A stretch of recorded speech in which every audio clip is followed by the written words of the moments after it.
ইংলিশে অনেক ভার্ব রয়েছে যে ভার্বগুলোর শেষে ডি বা ইডি যুক্ত করে তার পাস্ট ফর্ম এবং পাস্ট পার্টিসিপেল ফর্ম গঠন করা হয়। ঠিক এরকমই একটি ভার্ব হচ্ছে ফর এক্সাম্পল এই ভার্বটি। এই ভার্বটির শেষে ইডি যুক্ত করে তার পাস্ট ফর্ম এবং পাস্ট পার্টিসিপেল ফর্ম গঠন করা হয়েছে।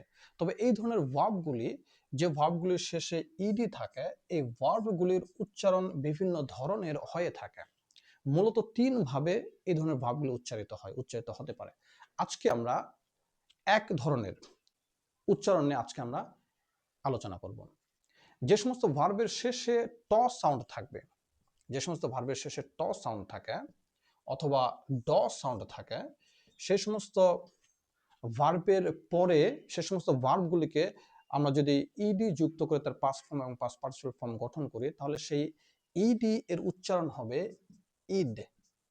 ফর এক্সাম্পল এখানে আমরা কতগুলো উদাহরণ নিয়েছি। এই ভার্বগুলোর এই প্রতিটি ভার্বের শেষে ট সাউন্ড রয়েছে। তো এই ভার্বগুলোকে যদি আমরা ইডি যুক্ত করি, ইডি যুক্ত করে যদি তার পাস্ট ফর্ম এবং পাস্ট পার্টিসিপেল ফর্ম যদি আমরা গঠন করি তাহলে সেই ইডি এর উচ্চারণ হবে id. For example fart, farted, farted.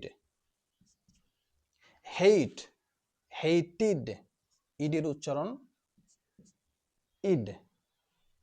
Hate, hated. Faint, fainted, fainted. Start, started, started. ঠিক একই রকম ভাবে এখানে কতগুলো আমরা উদাহরণ নিয়েছি।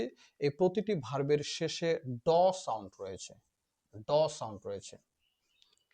এই প্রতিটি ভার্বকেও যখন আমরা ইডি যুক্ত করব তার উচ্চারণ হবে id. For example brand, branded, branded. Aid, aided, aided. Decide, decided, decided. End, ended, ended. Mend, mended, মেন্ডিড।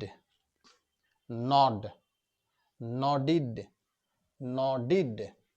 ওকে, তাহলে এই ভার্বটি এখানে ইডি রয়েছে, এই ভার্বের সঠিক উচ্চারণটি কি হবে যদি জানা থাকে তাহলে কমেন্ট সেকশনে জানাতে পারেন।